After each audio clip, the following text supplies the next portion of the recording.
Graça e paz, querido, querida, você que está me assistindo, hoje nós estaremos ministrando um estudo sobre o Natal. O Natal será cristão ou será pagão? Então, eu quero compartilhar com você, peço que você tenha atenção. Se você desejar, pegue uma caneta, pegue um bloco de notas, faça anotações para que você possa meditar aquilo que nós estaremos instruindo e ministrando a vocês nesse dia especial. Amém? Precisamos estar preparados para celebrar a festa da dedicação, a festa de Hanukkah, e eu quero compartilhar com vocês, nesse momento, alguns slides para que a gente possa estar crescendo no conhecimento e na graça. É uma época do ano na qual as pessoas elas ficam, parece que meio enfeitiçadas pelo tal Espírito do Natal, mas nós somos cheios do Espírito Santo, que vocês possam receber a instrução do Senhor. Então, o paganismo, o Natal é cristão ou pagão? Vamos falar um pouquinho da verdade que se tentam, ocultar. Isaías 5, versículo 20, nós precisamos lembrar o que diz a palavra: ai daqueles que ao mal chamam bem e ao bem mal, que mudam as trevas em luz e a luz em trevas, que tornam doce o que é amargo e amargo o que é doce. Nós precisamos ter cuidado em não chamar o que é bom, o que faz bem, de mal, e também não mudar o que é trevas em luz e luz em trevas. Então, aqui pelo profeta Isaías, nós somos direcionados por Deus a ter discernimento. O que Deus quer nos dar hoje é discernimento. Para que a gente possa responder essa pergunta, precisamos entender o que é paganismo. Como que os pagãos se definem?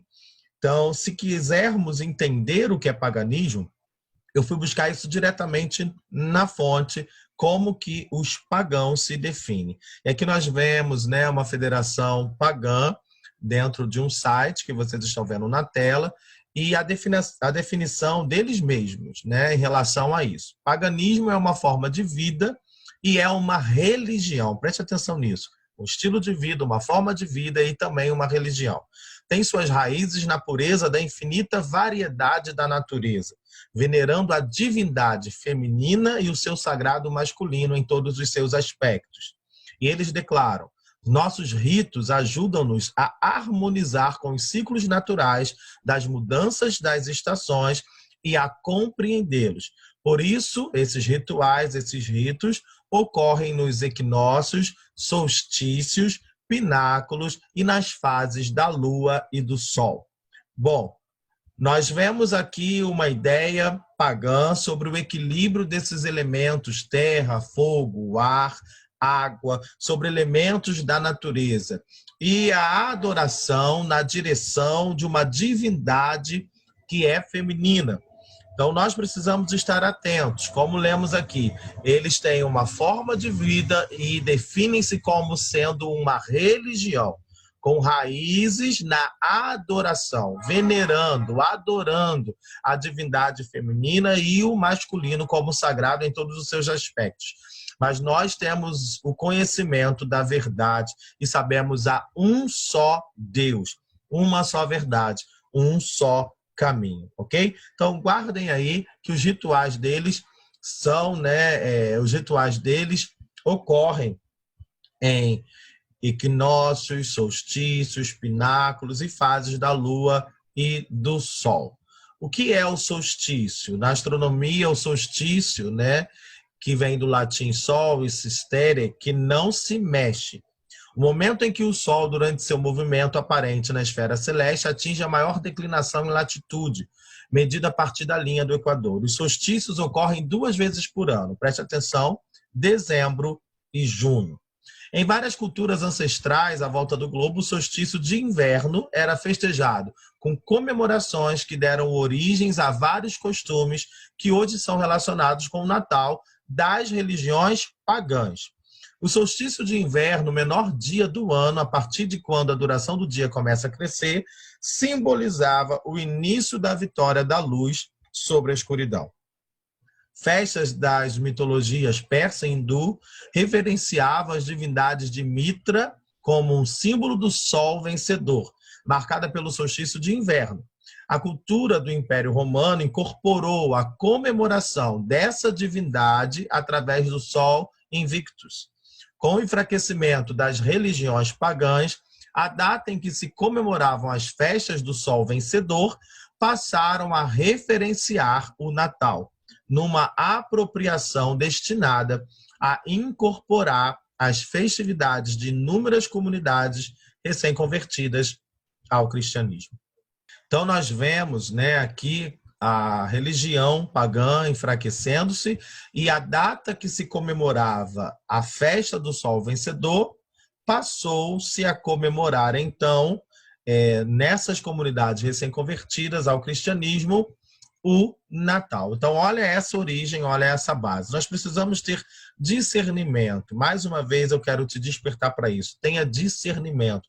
Não chame o que é mal de bem, nem o que é bem de mal, amargo doce e o doce de amargo. Nós somos chamados pelo Espírito Santo em relação a isso. Preciso te orientar em algo. Nós estamos ministrando conhecimento. Você é livre para fazer a sua decisão. Nós liberamos aqui conselho. E você vai receber nesse dia, na noite, quando você estiver assistindo, você vai ser despertado pelo Espírito diante desses conselhos. Mas a decisão é sua. Então, você precisa entender a verdade e decidir se você vai querer caminhar por esta luz, por esta verdade. Cada um caminha debaixo da luz que tem. Nosso dever é compartilhar com você a verdade que temos recebido do Senhor, para que você também seja livre, para que você seja liberto dessa cultura que é pagã, que tem a sua base no paganismo, e que você possa realmente cultuar, adorar e levantar a bandeira de Jesus como Senhor e como Rei, nessa época que as pessoas declaram, né, o seu nascimento. Então nós vamos ver como é que fica isso? Um pouco de história. No ano 307 depois de Cristo, o imperador Diocleciano, que era adorador do sol, estava envolvido na dedicação de um templo a Mitra e foi responsável pela queima da escritura que tornou possível para os últimos imperadores formular suas próprias versões de cristianismo.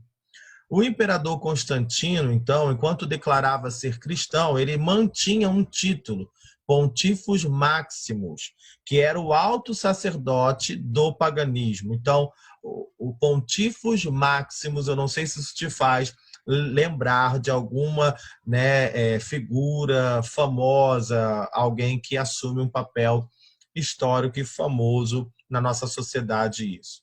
E as moedas desse imperador Constantino eram escritas, cunhadas com Sol Invicto Comite. O que isso quer dizer? Comprometido ao Sol Invencível.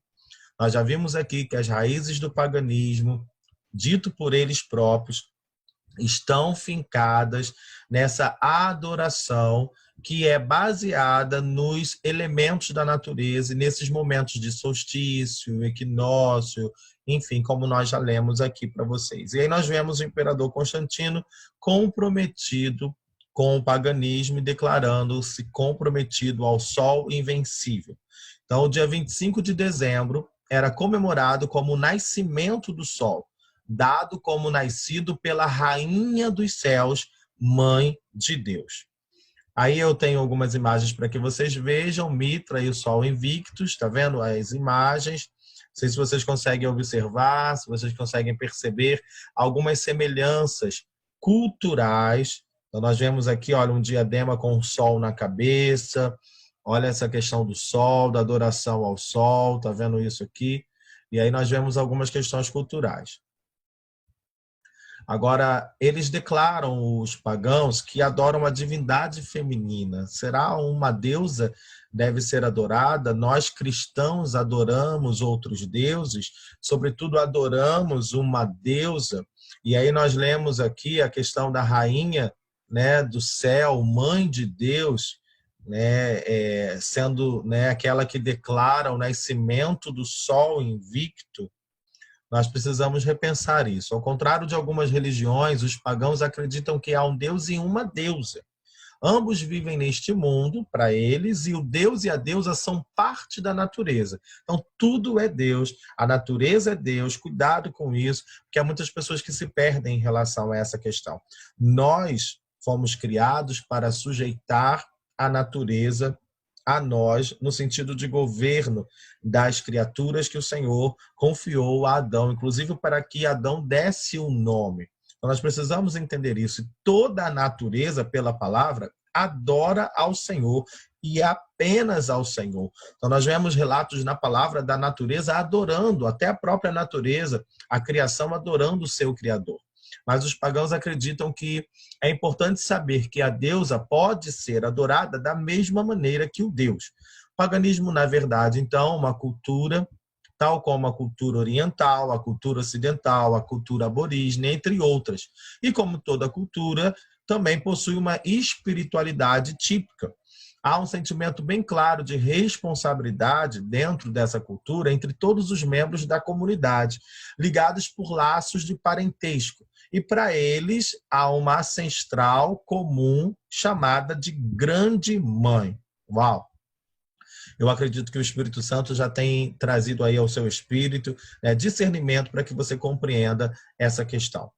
E quando a gente olha para Apocalipse 17:5, a gente vê, na sua testa estava escrito o nome, mistério, a Grande Babilônia, a mãe das prostituições e abominações na terra. Então, a mãe de todas as prostituições, aquilo que é abominável na terra, toda essa questão de idolatria, de falta de foco, de roubar a adoração que pertence ao Senhor, nós vemos que inicia-se pela palavra na Babilônia com a Babilônia. Então, a origem de tudo, a Babilônia. Gênesis 10, versículo 8 e 9, Cuxi também gerou a Nimrod, o qual foi o primeiro a ser poderoso na terra. Ele era poderoso caçador diante do Senhor, pelo que se diz, como Nimrod, poderoso caçador diante do Senhor. Nós vemos isso na palavra. Cuxi, para que você se recorde, era filho de Cã, neto de Noé. Nimrod foi a primeira tentativa de Satanás de formar um ditador mundial. Ele foi o primeiro tipo de anticristo. Ele fundou um reino em oposição ao reino de Deus e chefiou a construção de uma torre chamada Babel, Torre de Babel, para a adoração dos astros, e de uma cidade chamada Babilônia, onde se originou todo o sistema anti-Deus, como nós lemos pela palavra. Todas as religiões falsas do mundo têm a sua origem em Babilônia. Gênesis 11:4, disseram mais, eia, edifiquemos para nós uma cidade e uma torre, cujo cume toque no céu, e façamos-nos um nome, para que não sejamos espalhados sobre a face de toda a terra. Demonstrando profunda rebeldia contra Deus, Nimrod chefiou a construção de uma cidade e uma torre cujo topo chegasse até os céus. O sentido literal dessas palavras revela que era uma torre para a adoração dos astros, lua, sol, estrelas, e também a história mostra isso. Babel foi o modelo de todos os zigurates. O último degrau de um zigurate, nós vamos mostrar aqui, haviam geralmente 7, então o último degrau era considerado como a entrada do céu. Um zigurate é uma forma de templo criada pelos sumérios e comum para os babilônios e assírios. Então, olha só essa ilustração, né? Então, nós vemos aqui algumas bases até que o cume, até que o mais alto topo se chama entrada para o céu. Agora, perceba se aqui você não vê um formato muito parecido com um elemento, né, que é muito venerado, que as pessoas tiram foto na época do Natal. Então, você vê o formato, e aí você já vai entendendo aquilo que a gente vai compartilhando, e como o zigurate, né, uma ideia de tempo para os sumérios, de fato aqui, né, representa algo de paganismo. E aí nós vemos, né, Nimrod se levantando, chefiando essa construção e se rebelando contra Deus, porque Deus tinha dado uma direção, que os homens se espalhassem na terra. Então, essa era a direção, multiplicar, né, desenvolver-se. Então, não era para estar em um único local, mas crescer e multiplicar e avançar. Mas, então, Nimrod, ele se rebela, e por isso a tentativa de Satanás de levantar esse primeiro ditador mundial, já a revelação do espírito do anticristo, da direção de Deus. E aí que nós vemos, olha, você pode estar comparando né, imagens sobre Zigurate, sobre a Torre de Babel e com aquilo que as pessoas vivem hoje. É importante que você entenda isso, o topo, né, dessa ilustração, como a entrada do céu, e as raízes bem firmadas aqui na terra. Lembram-se daquilo que lemos sobre os pagãos: terra, ar, fogo, água, elementos de adoração. Então, Gênesis 11:4 disseram mais: e edifiquemos para nós uma cidade, uma torre, cujo cume toque no céu, e façamos-nos um nome, para que não sejamos espalhados sobre a face de toda a terra. Então, aqui vemos essa rebelião contra Deus, Nimrod chefiando essa construção, né? E nesse sentido literal, aquilo que falamos, uma torre para adoração dos astros, da lua, do sol e das estrelas. Então vamos ler Apocalipse aqui, 17, versículo 5. Na sua fronte estava escrito o nome simbólico: a grande Babilônia, mãe das prostituições, das abominações da terra. Então nós já falamos sobre Nimrod, que se levanta para chefiar essa construção de Babilônia e da torre, e a enciclopédia britânica cita Semíramis como uma personagem histórica a quem se atribui a fundação de Babilônia, a primeira suma sacerdotisa de uma religião, ao lado de Nimrod. Ela era casada com Nimrod, a Bíblia diz que Nimrod é o fundador da Babilônia. Então nós vemos que dessa relação Nimrod, Semíramis, surge Tamuz. É importante você compreender esse aspecto. E aí nós vemos uma adulteração profunda da verdade da palavra de Deus. Pois Semíramis, preste atenção como isso vem, né, se arrastando até hoje, e muitas pessoas são enganadas nesse paganismo. Semíramis esperava um filho quando Nimrod morreu. Então Nimrod morre, Semíramis continua grávida, sozinha. Quando o filho nasce, ela declara que o menino, a qual ela chama de Tamuz, era a reencarnação de Nimrod. Então, aí nós já vemos fundada a base do espiritismo com a reencarnação, que tem marcado quase que a totalidade das falsas religiões existentes no mundo. Satanás estava, então, adulterando a verdade sobre a semente da mulher, aquilo que Deus tinha prometido já em Gênesis, para desviar o homem quando a verdadeira semente realmente viesse, qual nós sabemos que é Jesus Cristo. Como surgiu o título A Rainha dos Céus? Quando Tamuz era moço, estava caçando nas matas, e a gente vê esse título Rainha dos Céus, por favor, sobre esse parênteses, até hoje sendo declarado a Maria. Então nós precisamos ter esse cuidado. Lembra da adoração à divindade feminina, lembra do que a gente vem ministrando desde o início, vai juntando as peças e vai ampliando a sua visão. Então, como é que surge esse título Rainha dos Céus? Quando Tamuz era moço, estava caçando nas matas, foi morto por um porco selvagem. Então, Semíramis, com todas as mulheres que serviam na sua religião, choraram e jejuaram por 40 dias, no final dos quais, de acordo com essa lenda, que é babilônica, Tamuz foi trazido de volta à vida. Isto foi uma demonstração do poder da mãe. Ela começou a ser adorada, então, com o título de Rainha dos Céus ou Deusa Mãe. O símbolo dessa religião passa a ser a imagem da mãe com uma criança nos braços. E essa representação passa a ser conhecida culturalmente, pelas artes, em várias comunidades, né, em várias culturas, como o mistério da mãe com a criança. Quem de vocês não se lembra de um dizer muito famoso nesse tempo, onde muitas pessoas até declaram e postam: pede, né, a mãe que o filho dá. Então, olha aí o poder da mãe entrando em ação. Quando a gente fala sobre isso, né, nós somos levados a pensar no próprio comércio. Se você observar o feriado, né, o Dia das Mães, a comemoração, o comércio no Dia das Mães, na verdade, como que se comporta, como é que são as vendas, como as pessoas valorizam tanto mais e não tanto a figura do pai, do sacerdote, daquele que representa dentro do seu papel em uma família, a figura do noivo, a figura de Cristo. Então, nós precisamos estar atentos para resgatar os princípios e os valores que o Senhor tem nos confiado. Então, essa representação passa a ser famosa como o mistério da mãe com a criança. Amém? Vamos ver isso. Isso é lenda babilônica, mas vamos ver isso na Bíblia.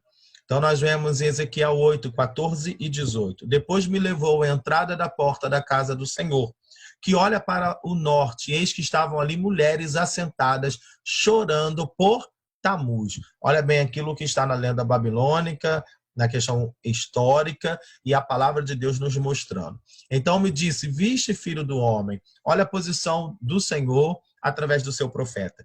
Verás ainda maiores abominações do que estas. E levou-me para o átrio interior da casa do Senhor, e eis que estavam à entrada do templo do Senhor, entre o pórtico e o altar, cerca de 25 homens, de costas para o templo do Senhor, e com os rostos para o oriente, e assim virados para o oriente, olha só que absurdo, adoravam o sol.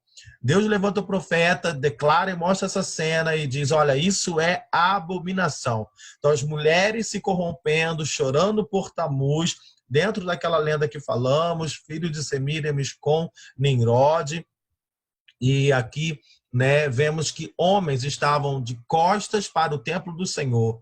Quando o sacerdote, quando o homem não se posiciona da forma que é devida, então muitas vezes a família se perde, as mulheres se perdem, o próprio homem se perde. E aí nós vemos homens, sacerdotes, voltados contra o templo e de rosto para o oriente adoravam o sol.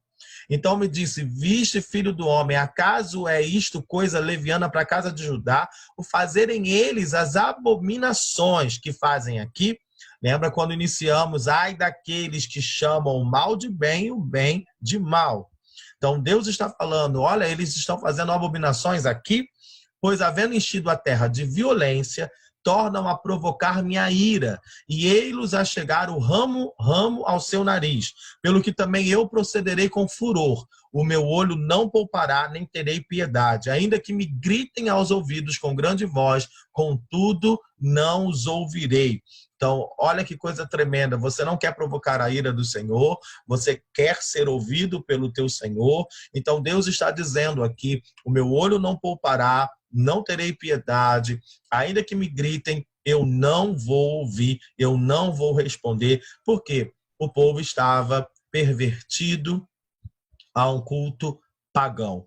Então nós precisamos ser livres de toda espécie de paganismo nas nossas vidas. Mas é só um aspecto cultural, apóstolo. Isso não tem nada a ver, não tem nada demais. Nós estamos vendo desde o início que não devemos chamar o que é bem de mal e o mal de bem. Nós estamos entendendo que todo esse aspecto cultural tem uma raiz, tem uma fundamentação. Estamos aprendendo pela palavra que somos despertados pelo Senhor a adorar apenas ao Senhor, ao único Deus, e não a outros, e nem outros elementos, e nem dar a glória que é dele para nenhuma outra pessoa, nem qualquer imagem, nem qualquer entidade. Então nós precisamos estar despertados, porque muitas vezes, e em muitos ministérios e muitas igrejas, as pessoas não levam isso em consideração. Mas o importante é que o Espírito Santo tenha ampliado a nossa visão, e nós conhecemos a verdade, e a verdade nos liberta. Amém? E nós precisamos manifestar dessa verdade para a nossa família e para outras vidas. Jeremias 44, do 15 ao 19. Lemos Ezequiel e agora vamos ler Jeremias. Então responderam a Jeremias todos os homens que sabiam que as suas mulheres queimavam incenso a outros deuses.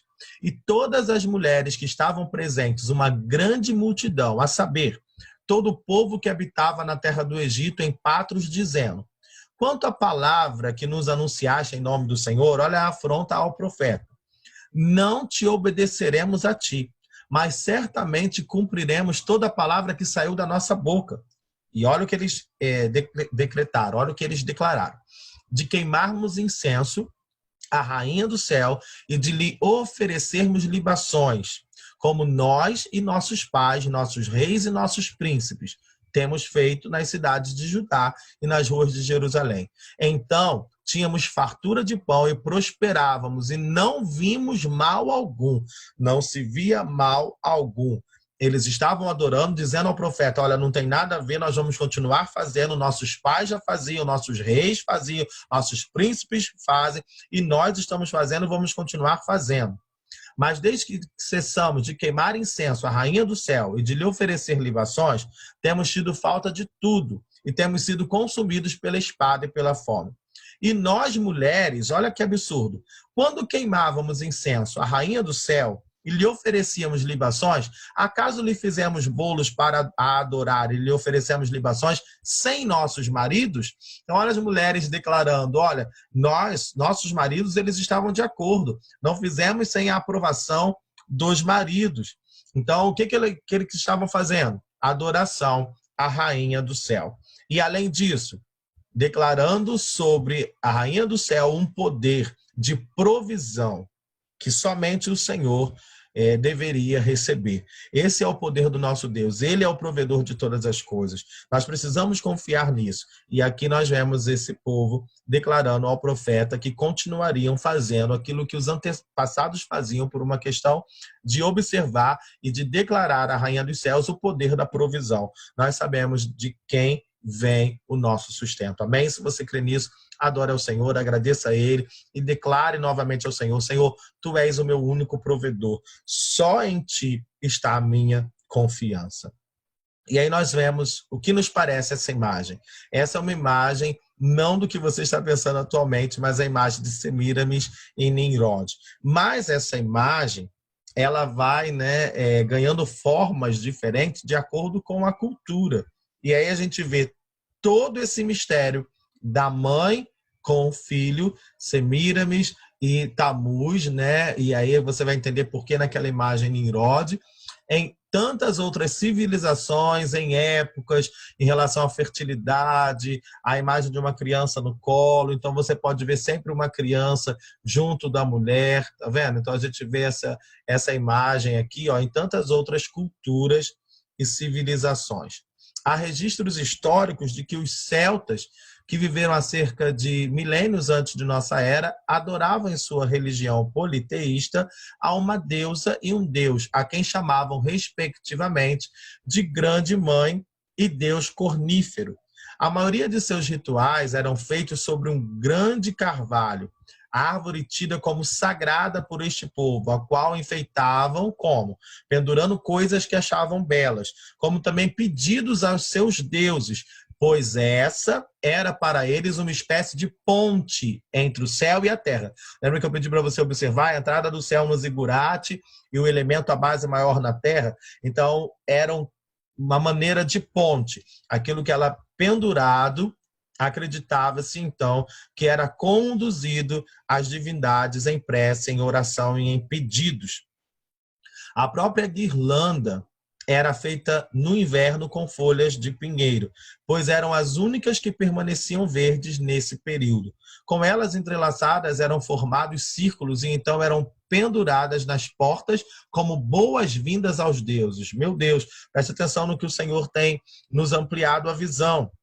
Guirlanda nas portas, e as pessoas fazem isso hoje de bala, né, de festões, enfim, e colocam na porta, sem entender, sem ter o discernimento que isso era usado antigamente para a adoração, para dar boas-vindas a Deus. Então, olha o que você está provocando, olha o que você está manifestando sobre a sua vida, sobre a sua casa, ao usar um símbolo como esse, ok? Além disso, já vemos aqui, eles, então, tinham um grande carvalho, esse carvalho era sagrado para eles, enfeitava esse carvalho com pedidos, cheio de pedidos e com coisas belas, adorando a essas divindades. Então, você já está começando a ter discernimento daquilo que o Espírito Santo está nos despertando. Amém? A origem da árvore de Natal moderna, então. A árvore de Natal é de origem germânica, datando do tempo de São Bonifácio, cerca de 800 depois de Cristo. Foi adotada para substituir os sacrifícios ao carvalho sagrado de Odin, deus germânico, demônio das tempestades, adorando-se uma árvore em homenagem ao deus menino. Então, se lembra daquilo que nós falamos, e na imagem lá você viu Nimrod como filho, nos braços da mãe Semíramis, e Nimrod, se você prestou atenção nessa ministração, seria o marido. Então, há toda uma adulteração, esse poder da reencarnação, como se Nimrod viesse e se manifestasse através do filho que nasceu, Tamuz. Amém? Então, vocês já compreenderam esse mistério da mãe com o filho. Em relação a isso, eles adoravam aqui nessa cultura uma árvore que homenageava a esse Deus menino. Nós não adoramos a um Deus menino. Nós não adoramos um Deus que está morto. Nós não adoramos um Deus que está crucificado. Nós não adoramos um Deus que está lá preso como menino, inofensivo, pequenininho, indefeso, em uma manjedoura. Não, queridos, nós precisamos adorar ao Rei Jesus. Ele recebeu um nome acima de todo nome. É natural que veio como homem, como uma criança, de um ventre, que Maria foi bem-aventurada, sabemos de tudo isso, mas essa configuração não é aquilo que estará na nossa mesa, não é aquilo que estará, como um presépio que as pessoas têm utilizado, embaixo de uma árvore ou enfeitando a nossa casa, porque a nossa representação de Jesus é como um rei, é como um Deus todo-poderoso. Você pode exaltá-lo por isso, adorá-lo por isso. Você não adora um Deus que é menino, você adora um Deus que é rei, que é Senhor, que governa sobre tudo e sobre todos. Os povos da Escandinávia, outrora, adoravam também árvores. E aí nós já vimos na base pagã o porquê dessa adoração. E a árvore, ela simboliza para eles, esse elemento de contato do céu com a terra, porque as raízes estão na terra. E no céu, a sua adoração aos deuses. Então, era o elemento, era a ponte entre os seus deuses e eles. Então, por isso, era um elemento de adoração. Então, o que aconteceu dentro desse sincretismo? Quando eles se tornaram cristãos, fizeram das árvores de folhas duras, e aí tem pinheiros, ciprestes, etc., uma parte importante dos seus festivais cristãos. Em outras palavras, um exemplo flagrante de simples transposição de costumes que eram pagãos para a igreja cristã. Evidência de que não houve conversão total e genuína, mas de que aquelas pessoas simplesmente viraram cristãs sem uma profunda experiência com Jesus. O costume de decorar casas, igrejas com festões, guirlandas de cipreste ou imitações manufaturadas dele começou então, como aprendemos aqui, já nos tempos antigos. Então, se sabemos e já estamos aprendendo essa raiz, você já pode começar a responder se o Natal, da maneira que estamos celebrando hoje, que as pessoas celebram geralmente, que muitas igrejas também celebram, se tem uma base pagã ou de fato é cristã. Ok? Então, nós vamos aqui tratar sobre algum desses elementos, como a gente já está falando, guirlanda, presépio, árvore de Natal, e aí você vai entendendo, ampliando a visão e tomando a sua decisão de como é que você vai proceder. Você será liberto, livre pelo conhecimento da palavra, pela verdade que nos liberta, ou você vai continuar e vai escolher continuar na mentira, no engano. Os romanos também trocavam entre si ramos de árvores verdes como sinal de que desejavam boa sorte. Os ingleses tomaram esse costume emprestado para usá-lo durante as comemorações do Natal. Alemães provavelmente foram os primeiros a enfeitarem as árvores de Natal. Eles decoravam as suas árvores com estrelas, anjos, brinquedos, castanhas douradas, bolas envolvidas em papéis brilhantes. Hoje a gente vê o quanto que isso tem evoluído dentro dessa era tecnológica.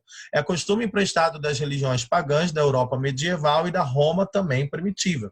Além disso, existe uma indicação bem clara de que já na época de Jeremias, os pagãos costumavam cortar árvores, trazê-las para a sua casa, enfeitá-las e dessa forma exercerem uma espécie de culto pagão à natureza, de uma forma mais específica então, à árvore. Qual será a sua decisão? Vamos ver isso na palavra de Deus. Jeremias 10, versículo 1 ao 4. Ouvi a palavra que o Senhor vos fala, a vós, ó casa de Israel. Assim diz o Senhor, não aprendais o caminho dos gentios, nem vos espanteis dos sinais dos céus, porque com eles se atemorizam as nações, porque os costumes dos povos, a cultura deles, são vaidade. Pois, olha aí a descrição, corta-se do bosque um madeiro, obra das mãos do artífice, feita com machado, com prata e com ouro o enfeitam, com pregos e com martelos o firmam, para que não se mova. Olha para essa realidade que está na palavra já em Jeremias 10 e veja o que as pessoas fazem hoje nessa época. Fixam uma árvore num lugar de destaque na sua casa, enfeitam, e aí trabalham-se, né, para que aquela árvore fique fixa ali, que não se mova, e isso tem sido feito como cultura, como costume, que lemos aqui que é um caminho do gentio, que é um costume dos povos, um costume. Quando a palavra fala dos povos, sabemos que Israel foi escolhido como um povo peculiar do Senhor. E eu e você somos Israel do Senhor e não podemos estar, né, enraizados nos costumes, na cultura e costumes de outros povos. Por quê? Isso nos mostra para a santidade que devemos, né, evidenciar no nosso comportamento, né, diante das nossas escolhas. Então, cuidado com esse aspecto do nada a ver, isso é cultural. A palavra de Deus está nos ensinando a verdade. Deuteronômio 16, 21 e 22. Não plantarás, porque Deus dá essa direção, nenhuma árvore junto ao altar do Senhor teu Deus que fizeres para ti, nem levantarás imagem a qual o Senhor teu Deus odeia. Então, olha, a direção é muito clara. O Senhor, sabedor de todas as coisas, entendendo todas essas culturas, esses princípios, em Deuteronômio levanta Moisés e diz: olha, não quero que se plante nenhuma árvore junto ao altar que é meu, que é para mim. Então, se vocês fizerem um altar ao Senhor, então, se é para mim, não plantem nenhuma árvore junto deste altar. Também não levantem imagem, porque o Senhor, nosso Deus, odeia. Então, Moisés, ele é canal de Deus para instruir ao povo em relação a essa questão. Hoje o Senhor nos desperta. Oséias 4, versículos 6 ao 13. Eu quero ler aqui para vocês. O povo sendo destruído porque faltou conhecimento. Porque tu rejeitaste o conhecimento, também eu te rejeitarei, para que não sejas sacerdote diante de mim. E visto que te esqueceste da lei do teu Deus, também eu me esquecerei de teus filhos. Como eles se multiplicaram, assim pecaram contra mim, eu mudarei a sua honra e vergonha. Comem da oferta pelo pecado do meu povo, pela transgressão dele, tem desejo ardente. Por isso, como é o povo, assim será o sacerdote, castigá-lo-ei segundo os seus caminhos, dar-lhe-ei a recompensa das suas obras. Comerão, mas não se fartarão. Entregar-se-ão à luxúria, mas não se multiplicarão, porque deixaram de atentar ao Senhor. Luxúria, vinho, mosto, tiram o coração. Meu povo, consulta a madeira, sua vara lhe responde, porque o espírito da luxúria os engana. E prostituem-se, apartando-se da sujeição do seu Deus.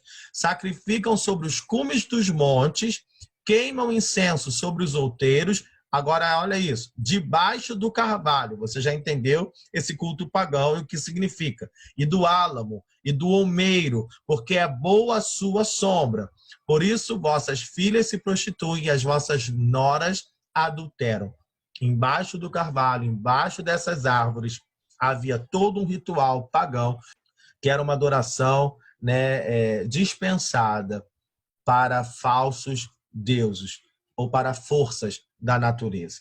Então, você já tem elementos aqui para começar a responder a pergunta no início desse estudo. O Natal, como comemoramos, ele tem origem, ou ele é um Natal pagão ou um Natal cristão? E aqui Deus levanta Oséias para falar contra sacerdotes, porque o povo não tinha conhecimento, estava se perdendo, porque os sacerdotes não se erguiam, não se levantavam para declarar aquilo que era a verdade.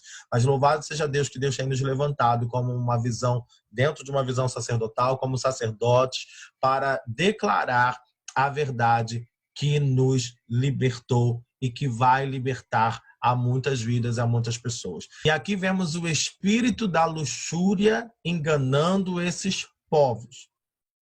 Na verdade, o povo de Deus sendo enganado pelo espírito da luxúria. Hoje, quantas pessoas declaram que a atmosfera muda, que as coisas mudam, e falam, é o espírito do Natal. Nós temos o Espírito Santo, adoramos ao Espírito Santo. Então, cuidado com a sua linguagem. A sua linguagem precisa mudar. Deuteronômio 12, do versículo 1 ao 13, diz: estes são os estatutos e os juízos que tereis cuidado em cumprir na terra que vos deu o Senhor, Deus de vossos pais, para possuir todos os dias que viverdes sobre a terra. Olha os estatutos, aqui nesse trecho. Totalmente destruirei todos os lugares onde as nações que possuireis serviram os seus deuses. E olha essas nações como serviam. Sobre as altas montanhas, sobre os outeiros debaixo de toda árvore frondosa. Deus ordenou: derrubareis os seus altares, quebrarei as suas estátuas, os seus bosques queimareis a fogo. Destruireis as imagens esculpidas dos seus deuses e apagareis o seu nome daquele lugar. Deuteronômio 12, do 30 ao 31. Guarda-te, que não te enlaces seguindo-as, depois que forem destruídas diante de ti. Que não perguntes acerca dos seus deuses, dizendo: assim como serviram essas nações os seus deuses, do mesmo modo também farei eu. Assim não farás ao Senhor teu Deus, porque tudo que é abominável ao Senhor e que ele odeia, fizeram eles a seus deuses, pois até seus filhos e suas filhas queimaram no fogo a seus deuses. Então Deus está aqui colocando em ordem, e colocando, né, ordem através dos estatutos. Quando o povo dominasse uma cidade, que era uma cidade pagã, onde tinha culto idólatra, era para destruir, não era para se enlaçar, não era para assumir aquela cultura. Então, claramente, lemos isso pela palavra que está aqui revelada. Levítico 20, 22 e 23. Guardai, pois, todos os meus estatutos, juízos, e cumpri-os, para que não vos vomite a terra, para a qual eu vos levo para habitar nela. Não andeis nos costumes das nações. Mais uma vez, esse aspecto cultural a nós. Não andeis nos costumes, na cultura, na maneira que as outras nações andam, que eu expulso diante de vós, porque eram pagãos, porque fizeram todas essas coisas, portanto, fui enfadado deles. A quem então glorificamos de fato? Quem ganha de fato destaque no Natal? Será que é Jesus? Olha para essa imagem, queridos. É apenas uma representação. Mas quem hoje tem recebido esse destaque? E aí nós precisamos falar um pouquinho sobre isso. Isaías 42, 8. Eu sou o Senhor, este é o meu nome, a minha glória, pois não darei a outros, a outrem não darei, nem o meu louvor a imagens de escultura. Isaías 48, 11. Por amor de mim o farei, porque como seria profanado o meu nome? A minha glória não darei a ninguém ou a outrem. Deus não dá e não compartilha da sua glória com ninguém. Ele não deseja que profanemos o seu nome. Então, esse é um tempo de levantar e de erguer o nome de Jesus como sempre, e não nos permitir desfocar em relação a isso. E aí a gente já vem falando, sempre ensina no altar, né, que vemos na prática o quanto isso não acontece, quantas pessoas ficam cegas nesse momento, que é um momento de cultura pagã evidenciado, onde as pessoas elas rompem limites, onde elas superlotam locais, onde elas não se preocupam com nenhum tipo de infecção, de pandemia, de doença, de crise, onde elas fazem esforços, onde elas sacrificam, inclusive financeiramente, onde já fazem planos com 13º nessa época para comprar tanta coisa, onde por causa dessa cultura muda-se hábito alimentar nesse período. Então as pessoas elas ficam, né, num estado de nostalgia. Então há também uma tristeza evidenciada. As pessoas consomem muito das bebidas, né, para esquecer e afogar as suas mágoas. Então, através de louvores do mundo, adoração mundana, adoram a demônios, adoram a Lúcifer e não se concentram naquilo que é do Senhor. E aí, infelizmente, muitas famílias, muitas pessoas deixam o altar do Senhor, deixam de estar congregados como igreja por conta desse espírito maligno que é chamado natalino e que cega essas pessoas, para que elas então valorizem muito mais a questão de estar com a família do que estar com o Senhor. Então, Deus não quer que a família seja desvalorizada, mas Deus, ele quer o lugar que é dele de honra. Ele está acima da nossa família, acima de nós mesmos, acima de qualquer cultura, acima de qualquer religião. O Senhor, ele está acima de tudo isso e deve ser adorado e exaltado como o único e verdadeiro Deus. Nós não podemos nos confundir, sobretudo nesse momento, que você seja despertado pelo Espírito Santo aonde você deve estar, o que você deve estar fazendo. Esse é um tempo de culto, esse é um tempo de adoração, esse é um tempo de louvor, mais do que qualquer outro. Por quê? Porque há uma série de louvor e de adoração dada a uma figura que não representa realmente o nascimento de Jesus, mas representa todo um comércio, todo um espírito de luxúria, quando nós lemos aqui também pela palavra. Então, Deus está nos despertando. Quem realmente ganha destaque no Natal? Será que é Jesus? Se Jesus ganha destaque para você e tem destaque no seu coração, então você vai servi-lo com mais força, você vai tributar a ele a glória e a honra que lhe é devida,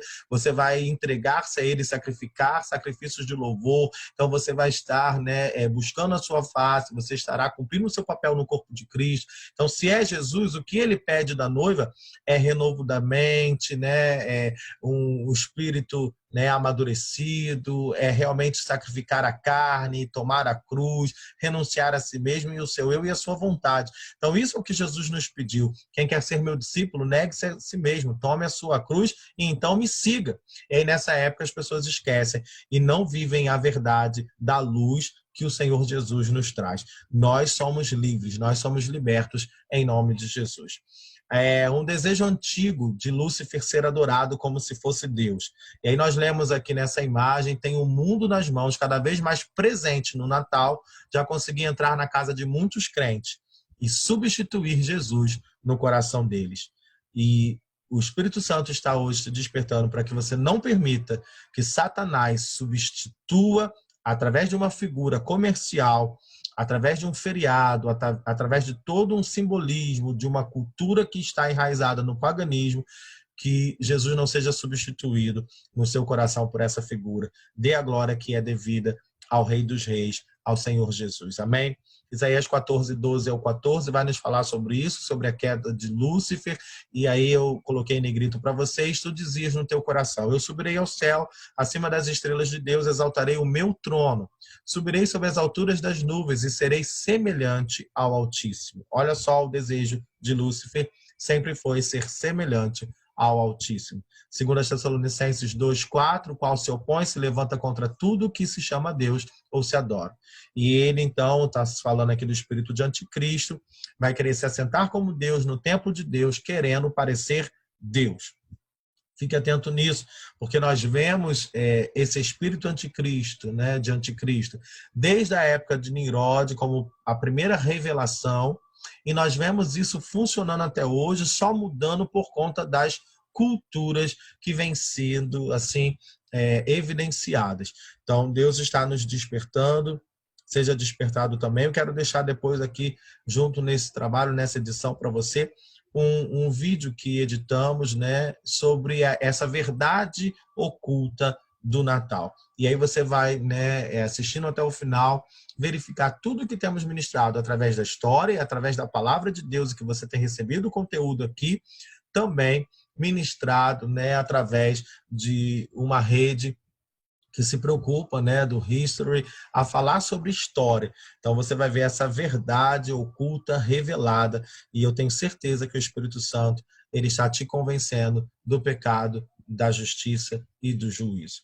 Atributos incomunicáveis, sabemos que só Deus possui, mas esse Papai Noel, né, ele também demonstra diante dessa época, nessa época sobretudo. Onisciência, né? Então nós vemos que esse espírito e essa figura emblemática do Natal conhece cada criança e seu comportamento. Poderosamente ele conhece o pedido de cada uma. Então isso nos aponta para a onisciência. Onipresença, numa única hora ele consegue estar em todos os lugares, na difícil missão de descer pela chaminé e deixar lá o presentinho. É essa mentira que é multiplicada. Onipotência, ele tem poder de julgar, fazer renas voarem e ainda controlar o tempo. Se você observar, né, filmes, desenhos, nessa época dessa figura do Papai Noel, que eu chamo de mentiroso, e você vai entender por quê. E você já está vendo que ele está querendo roubar a glória que é do Senhor, isso é mentira, ele não é onisciente, ele não é onipresente, mas o meu Deus, o teu Deus é. Então nós já falamos sobre ele nessa linguagem, dentro da minha casa, da minha família, sempre o mostrei como o mentiroso, aquele ali é o mentiroso, né? Então nós temos que entender isso e deixar a verdade de presente.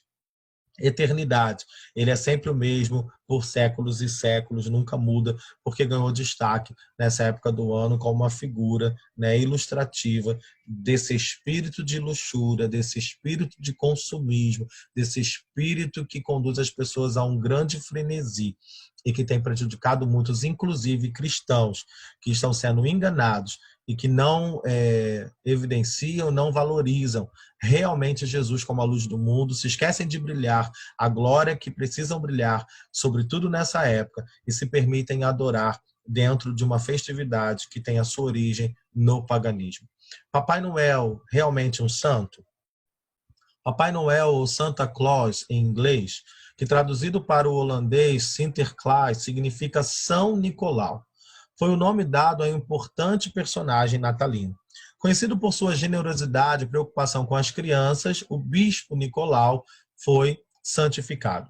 São Nicolau, então, com seus trajes de bispo, distribuía presentes e sempre perguntava às crianças se elas haviam se comportado bem naquele ano. Ele se tornou bastante conhecido na Europa e 6 de dezembro, preste atenção, passou a ser o Dia do Santo, no qual muitas pessoas distribuíam presentes em seu nome.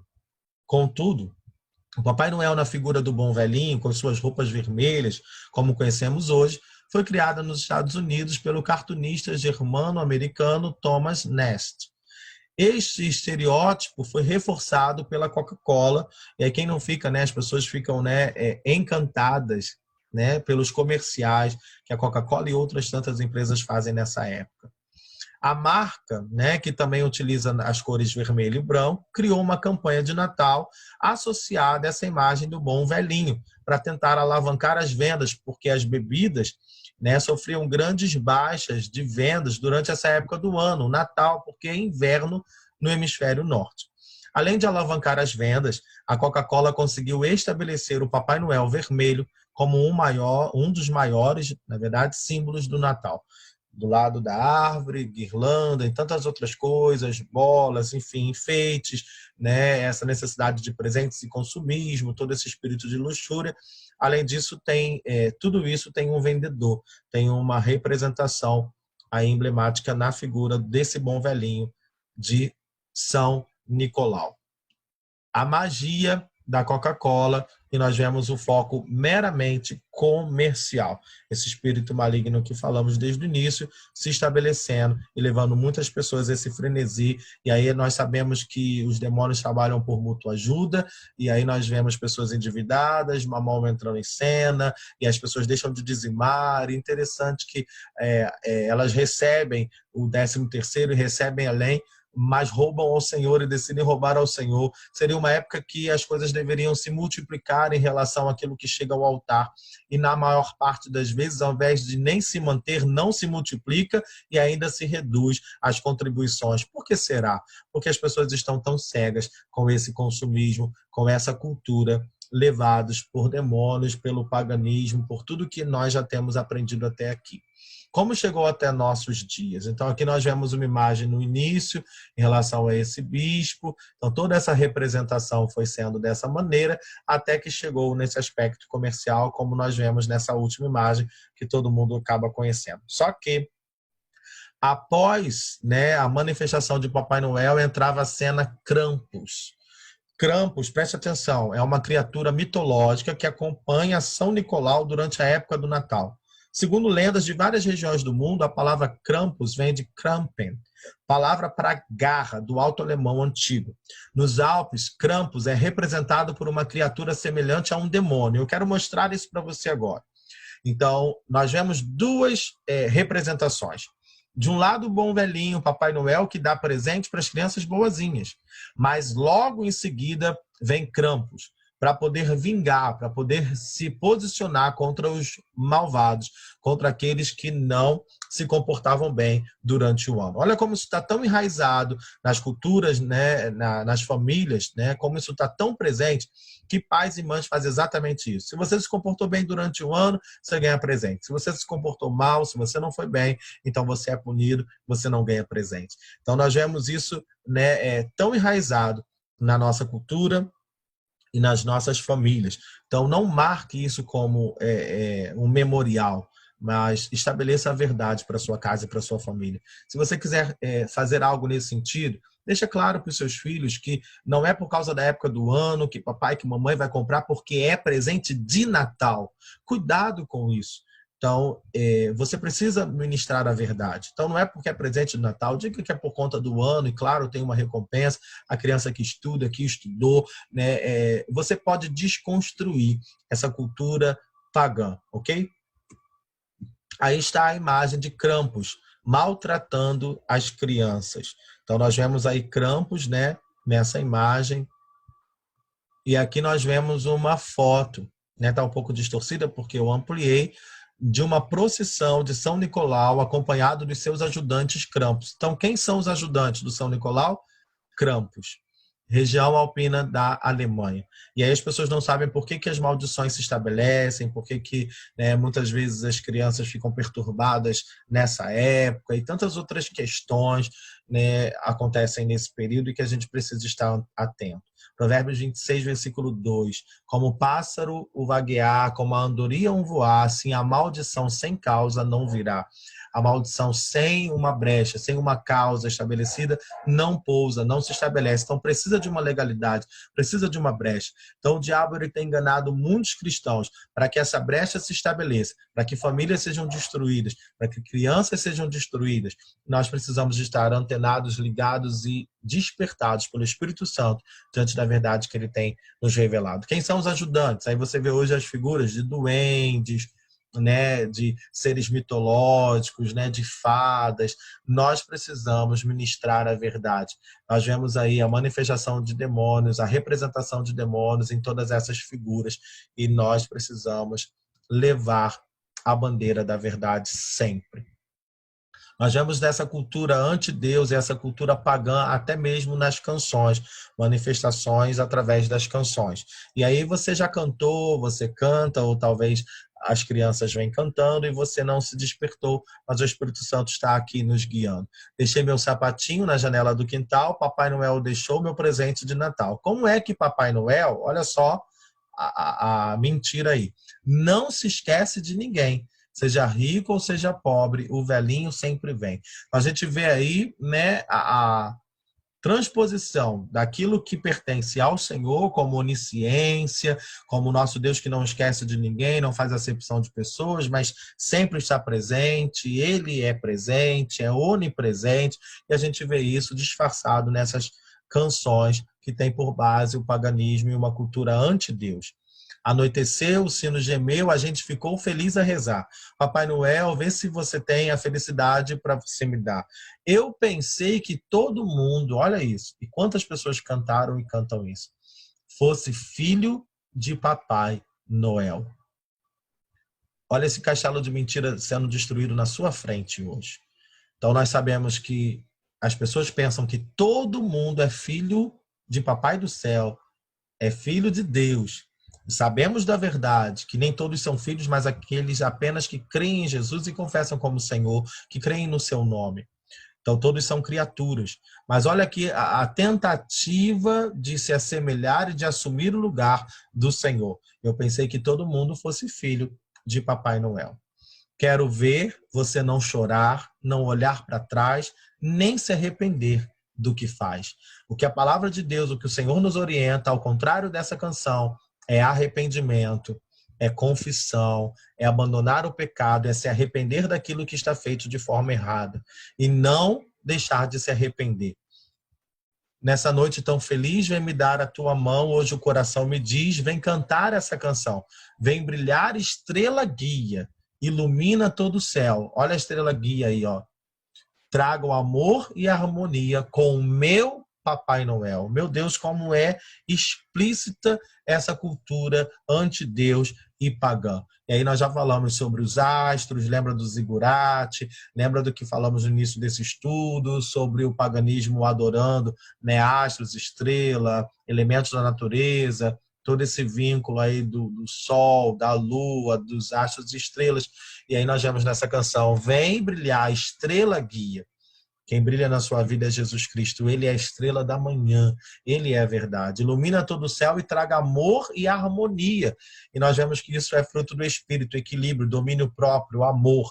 Não com o meu Papai Noel, mas com o Espírito Santo que habita em mim, que habita em você. Bate o sino, pequenino, o sino de Belém, já nasceu Deus menino para o nosso bem. Nós precisamos evidenciar, já falamos, o Deus que venceu, o Deus que é rei, o Deus que é Senhor, que está assentado num trono de glória. Lá onde a neve cai, sinos festejam a noite de Natal. Pinheiros brancos de neve são como torres de uma catedral. E os que acreditaram quando eram meninos no poder das fadas traçando os destinos.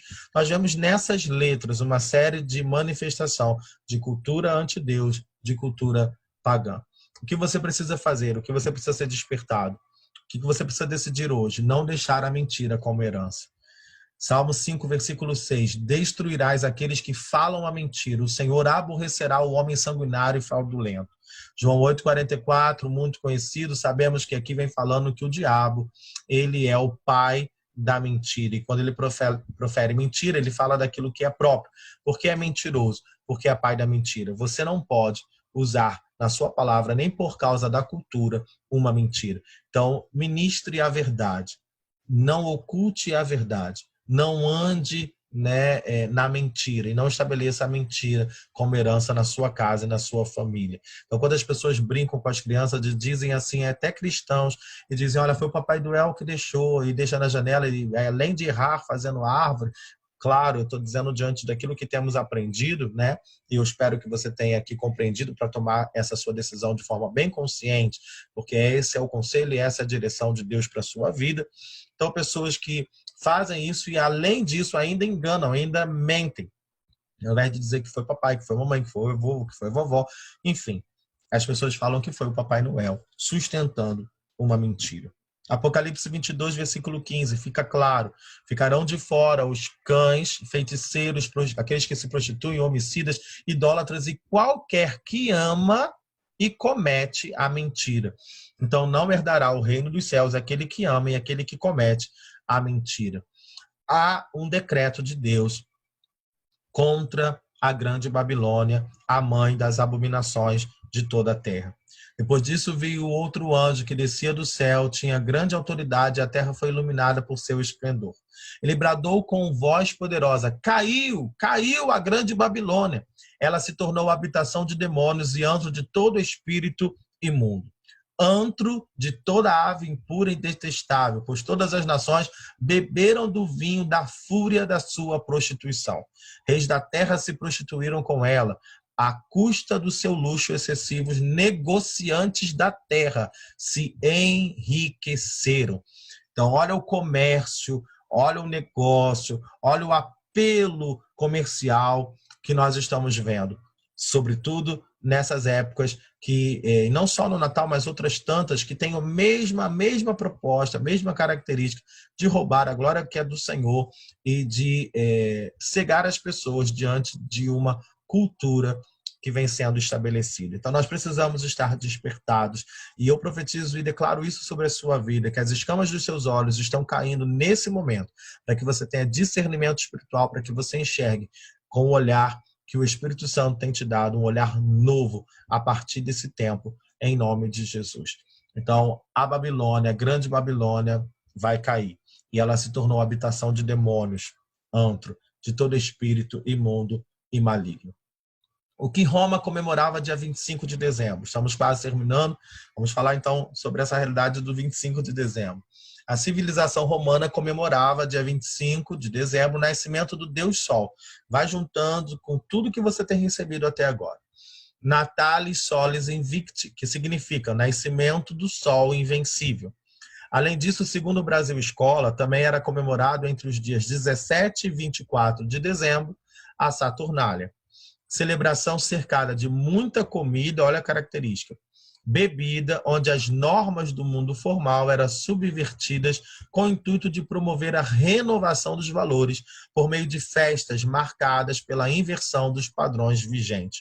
Nós vamos vendo que um abismo chama outro, que demônios trabalham por mútua ajuda, e esse espírito maligno que vem cegando e vem atuando, que já começa desde o Halloween, finados, e uma série de coisas, eles vão trabalhando em mútua ajuda e culmina lá no carnaval, e aí tem uma inversão de padrões, de regras, uma certa dose de imoralidade, de prostituição, que se manifesta até o carnaval. E muitas pessoas acabam dizendo e declarando, porque o país só começa depois do carnaval, as coisas só voltam ao normal depois do carnaval. E a gente já vê toda uma ação maligna, todo um estabelecimento maligno que já vem desde agora sendo evidenciado também no Natal. E aí nós vemos aqui deuses, né, nascidos no dia 25 de dezembro.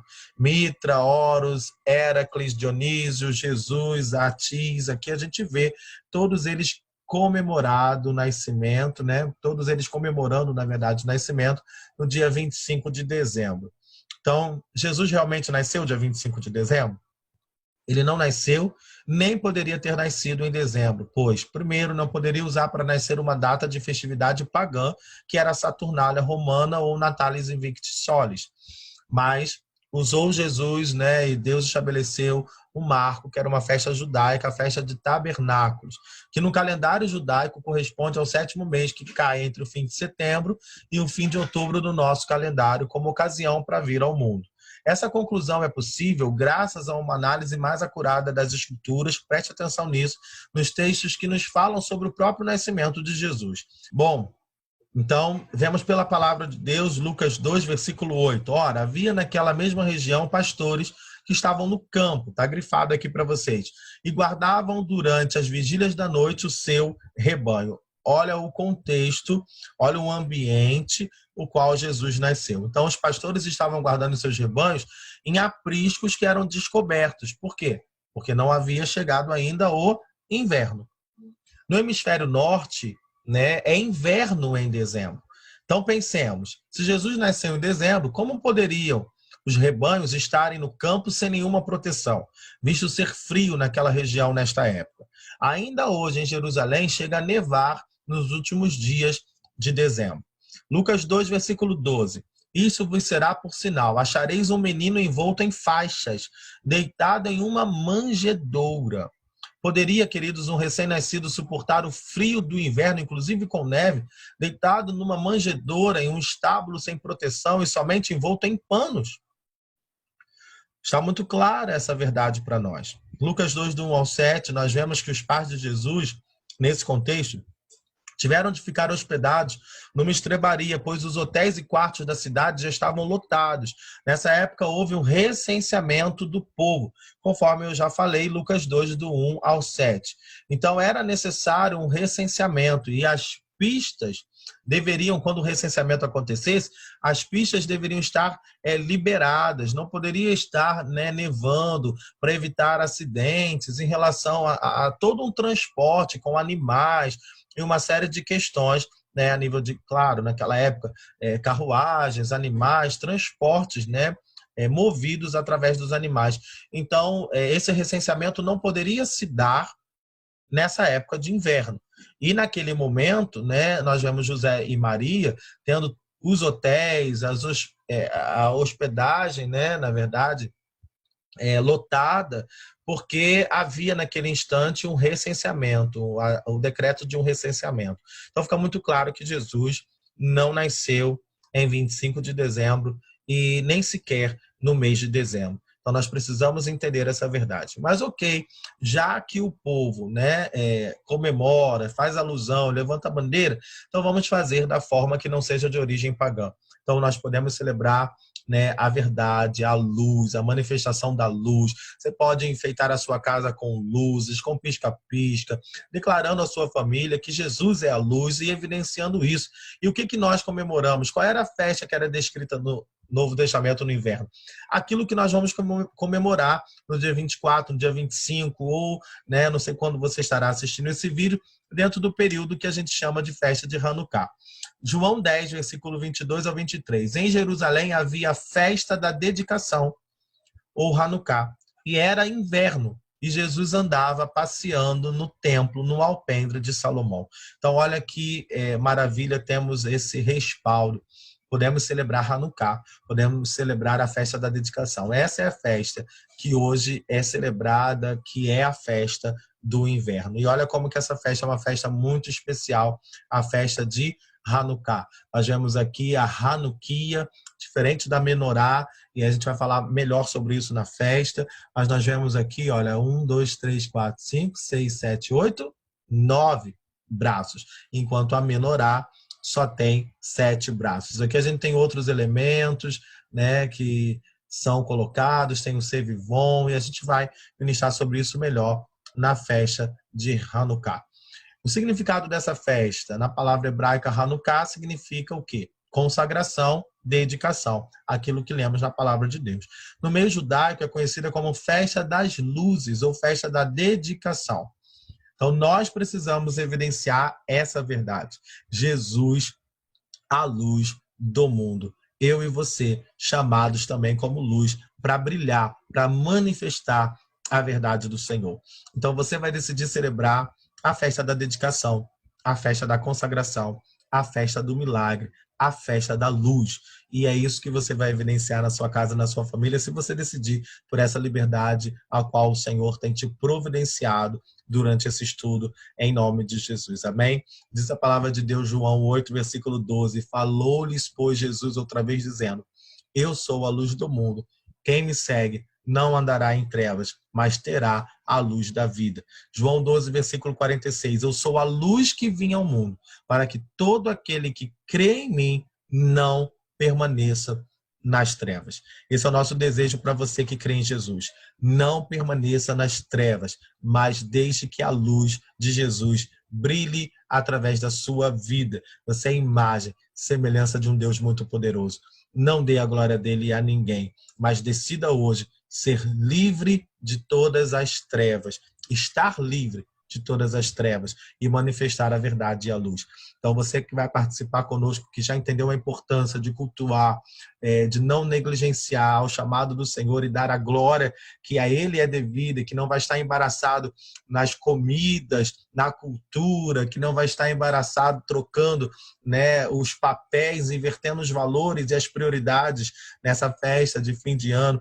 Você vai se programar, você vai se preparar para não faltar cultos, para não ser infiel, mas para ser fiel em todo o tempo, com a sua presença, com seus dízimos, com as suas ofertas, né, com o seu amor manifestado. Então, é pecado trocar presente? É pecado participar de uma festividade como um amigo que se chama aí no mundo oculto, mas a gente prefere chamar amigo revelado? Se você fizer algo como isso, não. Isso não é pecado. Você pode estar brincando sobre isso, sim. Você pode comer se você pode comprar, você pode comer o peru, o chester, a rabanada, ok. Mas que isso, o pecado não é isso. O pecado é você não entender a verdade, é você se perder em relação a essa verdade, desfocar a verdade. Deseje que a verdadeira luz brilhe no seu lar, na sua casa, que a verdade do Senhor se manifeste na sua vida. Então, feliz vida, né? Então, que você possa resplandecer a luz do Senhor, e indo na contramão do costume dos povos, como nós lemos aqui. Viva o verdadeiro Natal. E esse verdadeiro Natal se chama Jesus, que é um Deus poderoso, que não é mais um Deus menino, não está aprisionado numa manjedoura, num presépio, não é e não faz parte do mistério da mãe com o filho, onde tem aquela imagem com diadema solar na cabeça de uma mulher que foi realmente bem-aventurada, mas que não é deusa, né, com o filho no colo. E nós não pedimos à mãe para que o filho dê, nós pedimos ao pai no nome do filho. Então o pai nos dá. Essa é a verdade revelada sobre as nossas vidas. Viva essa verdade, viva Jesus, a luz do mundo. Amém? Então, o que fazer? Provérbios 28, 13 e 14 nos fala: quem encobre a transgressão nunca prosperará, mas quem confessa e deixa alcança a misericórdia. Então, diante de tudo que tem sido ministrado, o meu desejo é que você se arrependa, que você confesse, que você abandone, né, toda a prática pagã, que você busque, né, estar cumprindo com aquilo que o Senhor Jesus tem nos inspirado, tem nos despertado, pois bem-aventurado o homem que continuamente teme mas o que endurece o seu coração cairá no mal. Que o seu coração seja amolecido hoje, trabalhado pela verdade, pela palavra do Senhor. Amém? Então, eu vou parar de compartilhar com vocês aqui essa tela, esses slides, mas vou colocar, a partir de agora, na edição desse vídeo, assista até o final, né, trechos de um documentário, no qual você vai estar validando tudo o que aprendemos pela palavra e também de cunho aqui histórico e cultural com aquilo que está nesse documentário. Shalom, conquistadores. Um dia, uma noite, uma tarde de bênção, né? Eu não sei quando, qual é o momento que você está assistindo e vendo esse estudo, mas que você possa realmente ser aperfeiçoado através da verdade do Senhor. É o que eu desejo para a sua vida, em nome de Jesus. Um beijo no seu coração, multiplique a luz, multiplique a verdade, seja livre, seja bem-aventurado, em nome de Jesus. Beijo.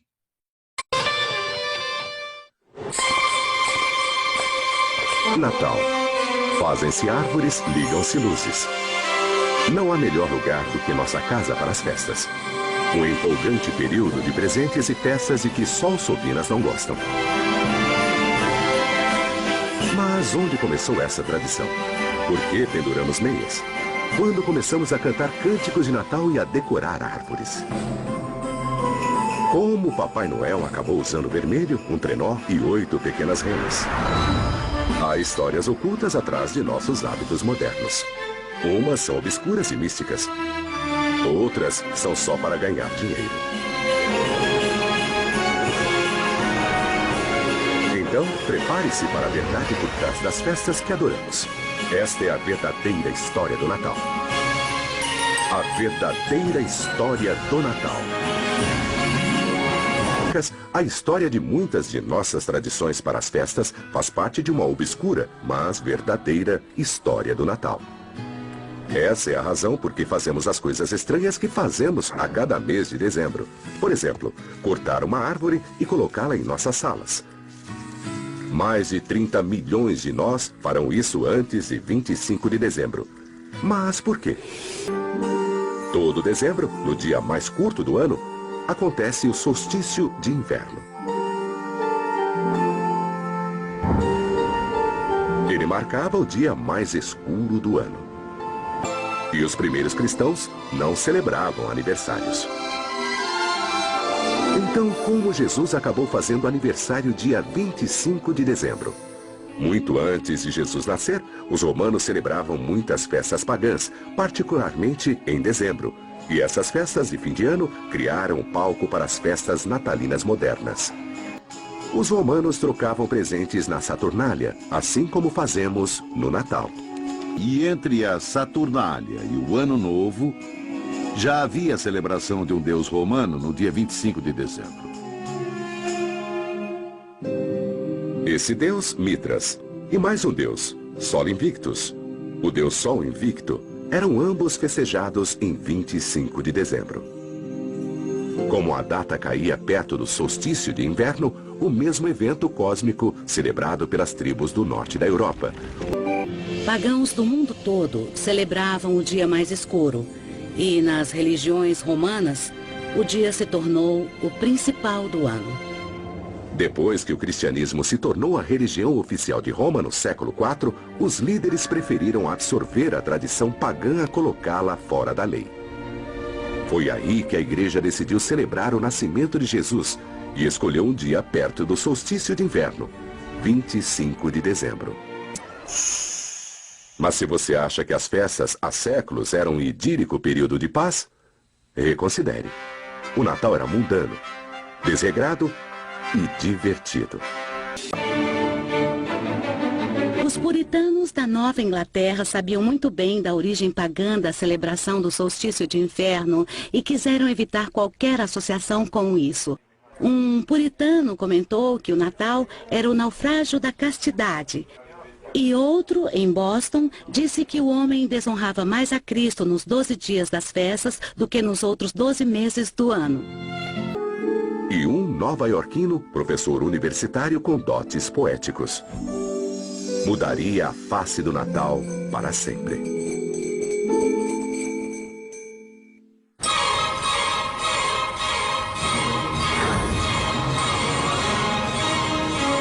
Cidade de Nova York.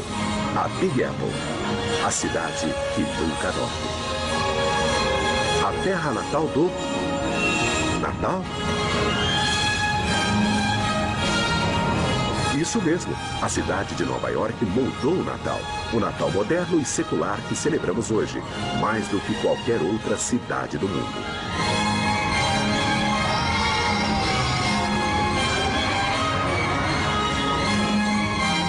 E isso foi por causa do esforço de 2 talentosos nova-iorquinos que viveram no século XIX.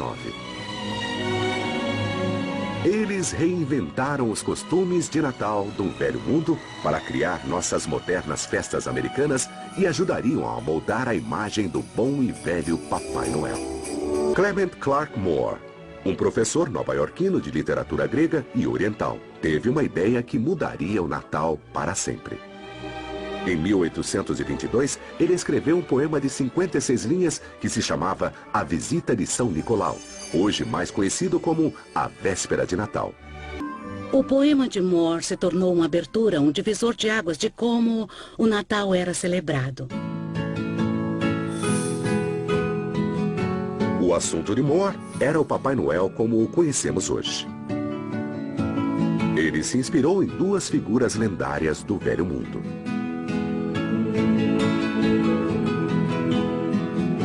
Uma era São Nicolau, um bispo do século IV, famoso por dar presentes e conhecido por deixar os presentes em meias. A outra era Sinterklaas, a versão holandesa de São Nicolau.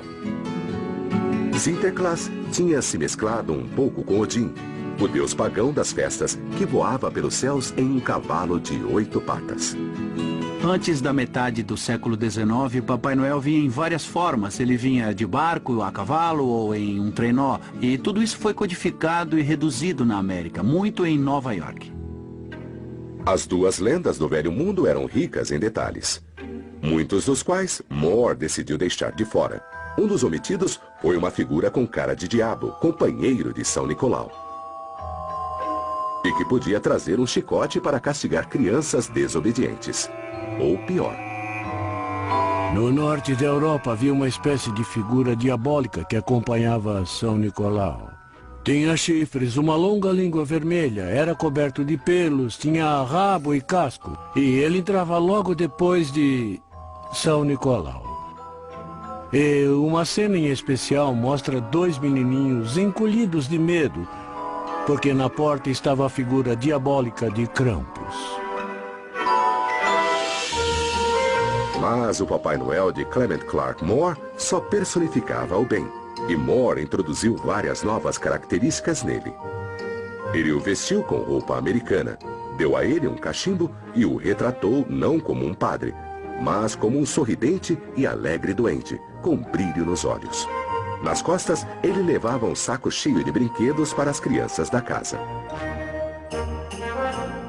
Moore também deu a ele um trenó, que voava pelo céu e era puxado não por um cavalo, mas por 8 renas, cada uma com seu nome. Décadas que se seguiram, vários artistas expandiram as imagens de Clement Clark, mas a visão dele foi a que ficou. Por mais icônico que fosse o Papai Noel de Clement Clark, ele ainda não era a figura totalmente formada que conhecemos hoje. O Papai Noel dele não tinha oficina no Polo Norte, nem duendes, nem cartas das crianças, nem a listas de bons e maus. De onde vieram esses detalhes? Vamos dar o crédito a outro nova-iorquino, o ilustrador Thomas Nast. Ele pegou o Noel de Clement e produziu a versão definitiva para as gerações futuras. Em 1862, uma das maiores revistas americanas, a Harper's Weekly, pediu que Nast desenhasse ilustrações de Natal. Ele transformou o bom velhinho de Clement em alguém maior e mais imponente.